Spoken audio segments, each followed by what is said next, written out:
Okay, so this is our fifth in a series of forums. Again, we started this back in April or May of 2020, and Karen and I didn't think we'd have. We thought the last forum would be the last one, and we're still in the woods. So, as the title suggests, this is an opportunity. It's going to be pretty much an open conversation, as it was yesterday, to share what's going on in your congregation related to opening up of the building or the grounds or in-service, in-person services or virtual services or hybrid, or and what's going on in terms of the morale of the congregation and what do they want. And so it's really can be an open conversation for you to share and ask questions of each other. But before we get into that, there's a couple of slides that Karen and I want to share with you, just to kind of set the table. The first is the recommendations that came down fairly recently, or the latest in a series of, from the UUA. And we excerpted the 6 recommendations. And they're kind of general, some are kind of vague, they're a little contradictory, but they're guidelines for congregations to follow. So I'm going to ask my partner, Karen, to kind of quickly go down the list, and for those who haven't seen it yet. Karen? Thanks, Mark. I'm just going to skim these really quickly, and I'll tell you that the congregation I serve has used these, even though they sometimes are conflicting with our local area, kind of as a jumping off point. So if you see any contradictions in here, then you're looking at it properly. I think it's intentionally vague. The first one is for indoor gatherings, regardless of size, vaccination status, or area transmission risk. Good ventilation, well-fitting masks, and they tell you what that means. Physical distancing of 6 feet, reduced occupancy, no singing, and that was new after the Delta variant, and no food or drinks. And all of this came out really recently, like the very end of August, when the Delta variant started showing increasing numbers.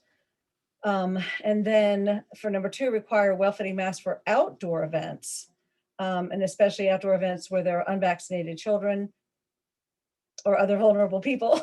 I didn't know I had to memorize.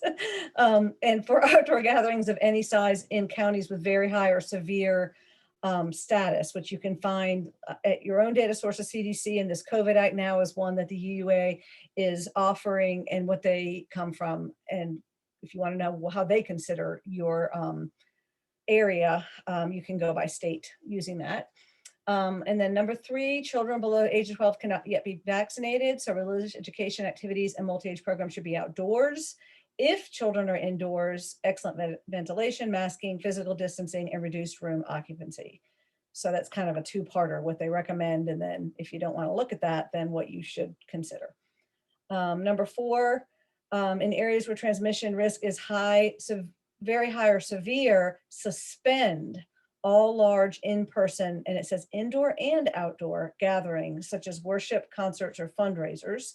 And then for low, medium, or high, which is number 5, small and mid-sized gatherings, including limited attendance worship, may be reasonably safe if indoor precautions, and again, masking, ventilation, distancing, and high vaccination rates, I guess, within your community are followed. So those very high, severe, low, medium, high are accessible to you through that link. And Mark will show you the info in a minute. And then the CDC, and there are other sources too that help determine that. And then number 6, create an expectation that vaccinations are required for everyone who is eligible. So there's a little more info on create an expectation and what that means from the UUA's perspective. And then work to have a high vaccination rate possible in your community. And then they support vaccination requirement for staff, lay leaders, and anyone spending time with children. And all of those links take you to other articles about consent and what that means, and some wonderful resources like cartoons that I have printed and put around. And so this is just an example of some of the good stuff you can find on the UUA website if you haven't already. Great, good stuff. Thanks, Karen. Again, it's not a big deal, but there's some contradictions in here. Number 2, for example, require well-fitted masks for all large outdoor events. or outdoor events of any size if the transmission is very high or severe. And then in number 4, in areas where the transmission is very high or severe, in outdoor gatherings should be suspended. So that's kind of contradictory, but that's okay. The UEA is doing a really good job of trying to take care of us, and this is not easy, but it really comes down to how congregations are going to interpret it and whether and which of these guidelines that they're going to follow. Before we move on, any questions or thoughts about the recommendations from the UUA? Anyone? Reverend Ben? Yeah, I think the addition of the underage children and those, compromised, to paraphrase number 2, it is worth noting between 2 and 4. And then my question is, we've just come down on deciding that unvaxxed, underage kids and those vulnerable either meet separately, which is hard for us as a community, to separate out that kind of thing, but for safety, and then trying to create hybrid opportunities for people who need to opt out for whatever reason. And I'm wondering if we will address that, like Yep. hybrid roles and things. Okay, thank you. This is Reverend Ben, this is wide open. It's a great question. We'll respond to it based on what's going on in our congregations. Absolutely. We hope to get all questions answered and all ideas shared. Let me just share one more screen though, and then we'll jump into all of that. The COVID Act now, by the way, many of you may already be aware of it. So if you haven't, go to the website, the UUA website, click on COVID Act now, and you can check it out. This is the tracker that my congregation has been using, and we are going strictly by the CDC guidelines, primarily percent positivity rate, which shows the percentage of tests that were positive over the last 7 days. That's only people that have been tested. So you can assume the positivity rate is probably higher than what's stated. If it's, CDC says if it's below 5%, then it's cool to be indoors. If it's above 5%, then you can do it outdoors, but not if it reaches 10%. And so we've been following those guidelines. The level of community transmission is based on the number of cases in the last 7 days per 100,000 people and the number of tests in the last 7 days. So it includes both of those measurements in coming up with a figure. I want to share real quickly what this looks like. So give me a second to find it. Okay, so now let me share my screen again, because I screwed this up yesterday. Here we go. So what you can do is you can go onto this website.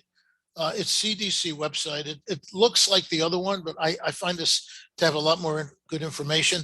I already entered my state and my county, Delaware County, Pennsylvania. It gives me the community transmission level, which is high. This, I believe, is as of September 3rd. It's a 7-day period. So every 7 days it's updated. The positivity percent is 6.78, which means we cannot meet indoors unless that goes below 5%, but it's under 10%. So it's okay for us to have gatherings outdoors. It also gives additional information real quickly, the number of cases, number of infections, the number of deaths in the county, the percentage of people that are being tested. And then it also looks at the percent of vaccinations, which is kind of really cool information. And in Delaware County, if you factor out kids 12 years of age and younger who can't be vaccinated, 71.6% of the population in my county are fully vaccinated. 86.5% have at least one dose. So there's a whole bunch of real valuable information on here. Just go to CDC data tracker, and that will take you to it. And if you're not doing it already, it's just a way to keep an eye on what's going on, because these numbers are jumping up and down pretty rapidly. Okay, that's our setting the table slideshow. Let's open it up.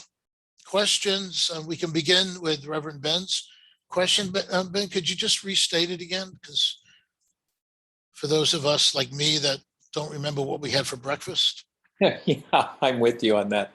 Haven't had breakfast yet. I'm not quite sure what the question was. I know that one of the things that brings me here is that this coming Sunday, we're having our first hybrid service held outdoors in our courtyard while our children do a Blue Boat Chapel and its water ceremony, as well as being High Holy Days, as well as being the 20th anniversary of 9/11. So there's a great need and pull to try and override whatever news we're hearing about safety levels. And we're just trying to take the opportunity to come together as best we can on this learning curve now called hybrid fusion services. So I guess my question is, what are y'all doing in terms of outdoor services? Are you separating children? Are you we're requiring POV, proof of vaccination from folks, as well as double masking of all people, of all folks, and just for safety's sake. So is anyone else getting pushback about, freedom of choice or any of that? I would be interested in hearing, because Great. we've come on the decision that safety first. So you may choose not to get vaccinated, or you can't get vaccinated for medical reasons or whatever, but that then automatically puts you in the choice of attending virally or virtually. Yeah. Well, let's start with that. What's happening this Sunday in your congregation? Are you meeting virtually? Are you meeting outdoors? Are you meeting indoors? Are you doing the hybrid? I never heard the term fusion. First time I've heard fusion. As a musician, I made that up myself. Oh, okay. Well, I guarantee it's gonna catch on. Tina, yeah, you guys have no outdoor space. Are you meeting in person this Sunday? Well, no, we are not. So we've been grappling, as everyone else has been grappling, with what to do. And one of the things, we have an interim minister this year. Her name is Reverend Dawn Cooley, and Dawn. Yeah, she's I love her. She's wonderful. Yeah, great. Anyway, she keeps bringing forward that we have conflicting values. We have 3 sets of conflicting values. The first set of values is around safety, and we have been holding firm and very cautious and conservative around safety.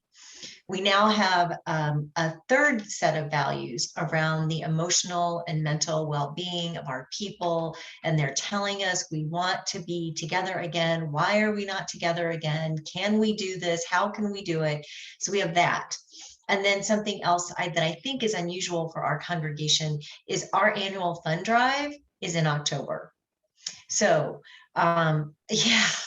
So when we are thinking about making decisions, like we make decisions around when we've got the values of safety in one place, then this community set of values, and then this worry of the financial implication of us having not been together for 18 months, rolling into an annual fund drive where we are also supporting a minister who left, as well as an intern minister and some other stuff.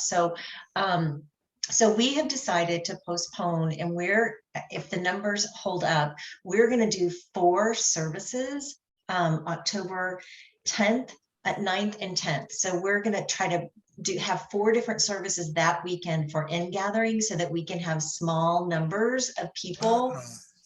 Also, and then we also will live stream one of those services. So that's our multi-platform.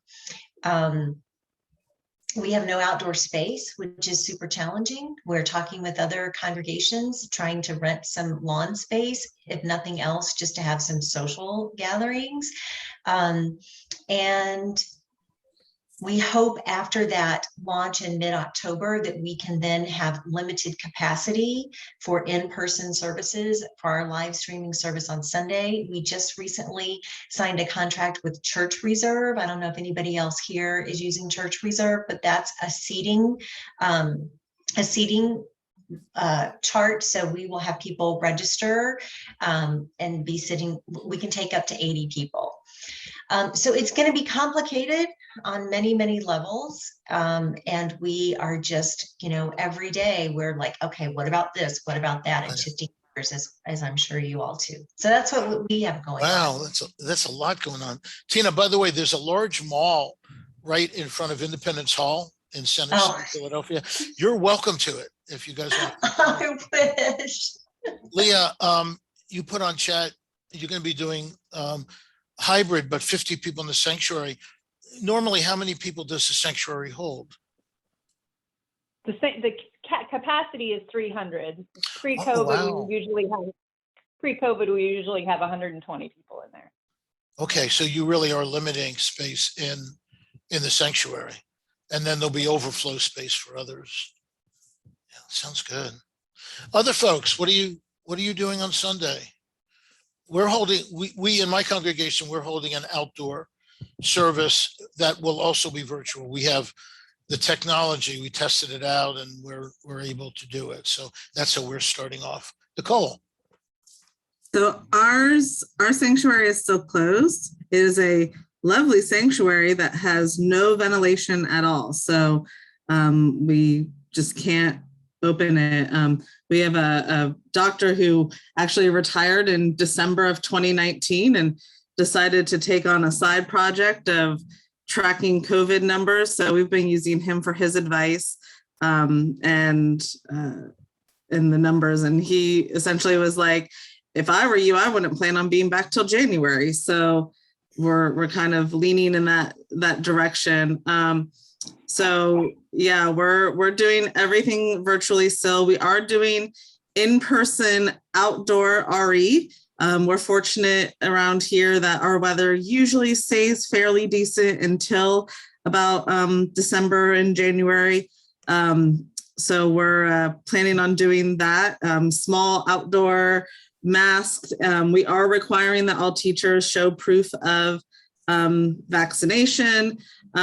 We also have a waiver that we send to anybody who's spending time on campus as well, saying that they understand the risks of coming on campus. So we are open for some small groups indoors with all the windows open and everything like that. We do have a few rooms that can hold smaller groups, but yeah, our minister was on study leave and vacation over the summer. So he's just gotten back, and we started talking about possibly doing some outdoor stuff, but Mark, I'll have to talk to you sometime about how you got it so that you can do a outdoor and virtual, because we have not had that part figured out yet. So part of it is spending a lot of money from our capital campaign to buy the right equipment. Thank you, Nicole. A quick question, and then let's hear from others. Tina and Ben, and I forgot who else already shared this, but for those of you that are requiring vaccinations, proof of vaccination, are you getting any pushback from members of the congregation? Nicole, no. Ben, you are. That personal freedom argument kind of thing?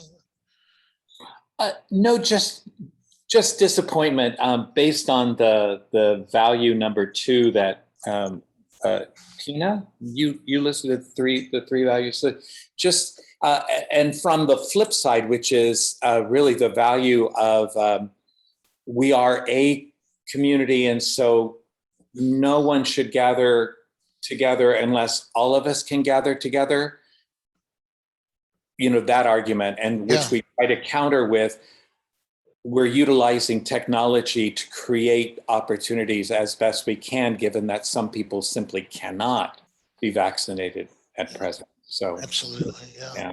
And as far as the technologies, we're using old phones and just positioning them in different places to cut down on the cost of the hybrid or fusion or multi-platform service. Just Interesting. and that seems to be working okay. Thank you, Ben. Others, what else is going on out there? Kelly? We Beth? are going to continue live streaming our services. We are going to do, and we have been doing outdoor CYRE. Over the summer, we were having outdoor social events after service. We have had some indoor small gatherings. One thing that I have noticed when we do that is people are not as good as we would hope at keeping their freaking masks on their faces. Everybody understands that that is the requirement, but they just don't stay on people's faces correctly. And that really, really terrifies me for moving forward for whenever we do meet again in the sanctuary. Yeah. Yeah, you know, we like to think of ourselves as above the fray, but we get into the same kinds of disagreements that the general population does. Lori, you're nodding, and you also put in the chat that you're getting some pushback on the wearing of masks. Thank you, Kelly. Yeah, we're not getting a lot, but one or two very vocal people who say, you know, Unitarian Universalism is all about freedom of choice, and I'm vaccinated, so why do I have to wear a mask? Not about your freedom of choice. Yeah, and it's not about you. Right. We had originally over the summer planned to start in-person / hybrid worship services this coming Sunday and hold our in-gathering, but our minister extended her leave through the end of September. So we decided we'd rather hold in-gathering when she can be here. So we're staying online through the end of September at least. The numbers in our county and specifically in suburban Cook County aren't too bad. We're allowing small groups to meet in the building. A lot of them are choosing not to because they don't want to wear masks. And they try meeting outside, but then the weather is an issue. So they are content for now, I guess, to just stay on Zoom. Yeah. So, Interesting. yeah, it's all been kind of up in the air, Yeah. changing from one week to the next. Thank you, Lori. Beth, I'm sorry I kept you waiting. And then Patty, and then Diane. Oh, that's okay. So I really resonated with the woman who was talking about the three things. That would be Tina. We had an incredibly emotional, difficult summer with various members of the congregation. Because, you know, in the spring, our numbers were good and everything was la-di-da, and just incredible stuff coming our way to get back in the building, to get back in person, to make it happen so that we can at least meet outside. And why do we have to be hybrid? And the board spent tremendous energy working with this. And we tried, we do not have the technical capability to do outside and stay virtual, and we are totally committed to staying virtual. So we've been working with our COVID task force, with them guiding us, and we're going back on Sunday. We're going back inside, fully masked. We're not requiring vaccines. We've spaced our chairs out and just bought brand new, room purifiers. We can have our windows open for now. Our children will not be joining us for the service. They will go directly to their RE sessions. And we were also without an RE director for the last year. So we just hired somebody, which is great. But it was that, it's like, I think if we went strictly by the numbers in our county, we're never going to get there. Yeah. Do you know what your positivity rate is? I don't offhand. Yeah? Okay. I track that stuff myself that much. I look to my expert to I do do. that. I bet Shannon knows. Yeah. I do. I know. It's yesterday it was 8.3 and I about, I couldn't believe it. I couldn't believe it was 8.3. That's even 8.3 higher yesterday. than us. Yeah. Well, Thanks, we've Shannon. got, we made the national news of the elementary school right around the corner for me had the highest number of cases in the entire country. But we're in red country here. Every single other church in town has been back in person. We all along, we've been just kind of going, we've got the stats and we've got the emotional issue, and absolutely. And our stewardship campaign just started. So we're just holding our breath and counting on our vaccines and trusting that our members will understand the risks. And I'm pretty sure that anybody who feels vulnerable is not going to be with us on Sunday. They'll be on Zoom, or they'll be off doing something else. Yeah, thanks, Beth. I think the operative phrase there is holding your breath. I hope it all goes well. Thanks. Thanks, Beth. Just Patty, hold on one second. Karen and I were talking before you all got on about how yesterday there was such a divergence in plans among congregations, and we're seeing it again today. When we were in the midst of COVID-19, it was a lot more uniform. Everybody was doing virtual. I mean, there wasn't a lot of variation, and we're seeing extremes from one end to the other. This is really interesting. Patty. Well, I think I'm going to give you another extreme. We've been back in person since the beginning of August. Wow. And also streaming. I mean, we're very committed to it being, one church in multiple places. And we have invested in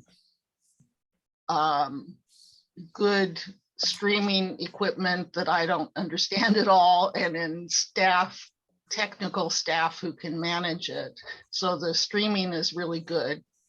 I just used the tracker. I just jumped off for a minute and checked on the tracker. We are at high, but at over 10% of the positive tests. That's high. That's high, I know. We live in a very diverse county with very there's two factors there as far as the we're pretty low vaccination rate in the county as a whole, but not in our church, not in our folks. There's both the people who are for whatever reason that it's hard for them to access the vaccine, but we also our church is actually right on the borderline with Clovis, which is a very conservative Yahoo kind of a place. And so there's those people are refusing to get vaccinated. But I'm uncomfortable. I'm not really comfortable with us being back in person. Our board and our minister are kind of taking it a week at a time and discussing it further. It's really hard to pull back once you have gone to hybrid services. So I'm not sure who's watching the numbers and who's going to decide when to pull the plug on it. We are really well set up to do virtual services too, and all of our children's programming is outside. Our challenge on that is that it's been very hot sometimes, but kids don't seem to care that much about Yeah, that. They're sure. okay with being outside. Good. Um, Okay. there was something else I was going to say. Oh, just one thing that we have noticed that's really interesting is that a lot of new people that we had never heard of have been showing up for in-person services, including families with children. And a lot of our older stalwart members are choosing to continue to participate virtually. Yeah. So it's just been an interesting observation. Yeah. Lots of new folks, lots of people to try to communicate with. No, I think that's a trend we're probably seeing in a lot of congregations. The fear, of course, is that's going to be even more polarizing across ages, with younger people not interacting with older people as much as we should be, and this might even exacerbate that. But oh, one more thing issue at a time. quickly. We also have invested in equipment so that we can have smaller group meetings, both virtually and in person. And my sense is that we've invested in that, and it's not going to get used that much because nobody's going to want to figure out how to use it. So Really? Wow. we'll see. I mean, We'll take it. Maybe in time we'll get people, it's our 22-year-old communications coordinator says, oh no, you just do this and this and this, and the rest of us are going, yeah, okay. Patty, thanks. Let me give some other folks a chance. Of course. Chime in. Thank you, Patty. Diane, and then Leah. Thanks. So we've been having groups in the church since earlier this summer. Small groups up to 10 is what we started with, and they had to register and take attendance. Kelly had asked in the chat about contact tracing, so that was a concern for us. So we've been doing that, and we just opened up for a small amount of people to be in the sanctuary for in-person worship for the last 3 weeks, kind of as a trial thing to see how we wanted to have it in real time to see how we were going to see people, how we were going to space people, how that was all going to work. So we've been doing it for 3 weeks, and it's been going pretty well. We have not had an overwhelming response of people that want to be in the sanctuary. We've checked it. We've had professionals come in. We have a very well ventilated space. Our sanctuary can seat almost 350 people. So we have a lot of room to space people out. So what we're doing this coming Sunday, we've been doing just like 20 people in the sanctuary for the past few weeks. We're opening it up to 50 people. So we're going up to 50 people. We are going to have our regular in-gathering and our water communion service, doing it all differently. Instead of people coming up to the front and kind of congregating with water, we'll have ushers going up the aisle with pitchers and that kind of thing. So we're really working to do this because we're feeling that people are getting very anxious to come back. And our concern is the numbers are showing us things, but what the numbers are not showing us is how many people are contracting COVID as a breakthrough that have been vaccinated. And I think that number is really important because aside from our youth, which is a whole nother thing, and our RE person who's wonderful, she's been a nervous wreck. I mean, as you all know, our staff is so stressed out, because I think we all anticipated in the spring, like Mark had mentioned at the beginning, that we weren't going to be here come fall. We were all like, okay, it's going to be good. We're going to be, and we're not. And it's like, oh, but so our staff is really stressed, but our RE person is doing a great job with coming up with ways to have some RE programs outdoors for the kids. So they're not in the church building. But again, going back to my point of what the numbers are not showing us is how many people are vaccinated and getting sick. I mean, if you look at the news reports, they're saying, over 90% of the people that are hospitalized are not vaccinated, right? Yeah. So I wish that we had a little bit of a different metric to look at. And that goes back to my question that and you had asked as well, Mark, is how many of you are requiring vaccinations? And we put that forth. I was on the task force, our reopening task force. And one of the things that we presented to our board is we wanted to require vaccinations for all staff and all volunteers. So anybody that's volunteering, ushering, whatever, they have to show proof of vaccination, and our board nixed it. They wouldn't go for it. So I'm curious as to how many of you, some of you have mentioned that you're requiring vaccinations, and that's just my point. How are you looking at different metrics or considering the fact of, or looking at how many of in your membership are vaccinated? So thank you, Diane. Tina posted in chat that, and I saw this article as well in the Times, that one metric is that 1 in 5,000 are one breakthrough case per 5,000 people that have been vaccinated. But then Kelly shared that several members who are vaccinated got COVID. So,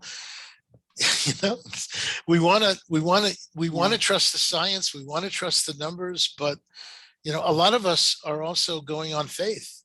Those of us that are resuming in-person services, and yeah, we'll look at the science and all, but we also have to kind of take a leap of faith that will be okay.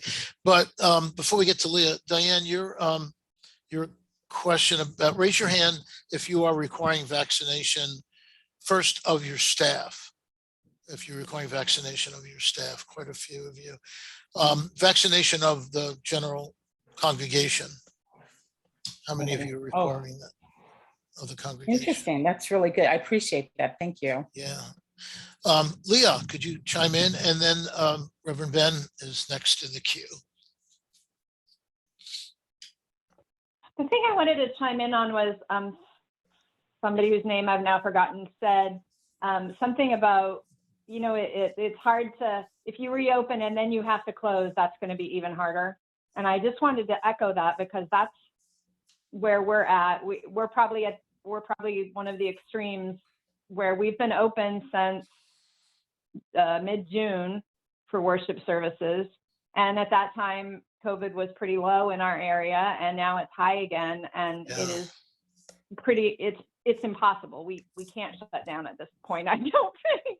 And our staff are already burnt out from doing 3 months of running worship with all these procedures, and now we have to add even more procedures, and it's not a good way to be starting out the church here when we're already burnt out, and we can't go backwards.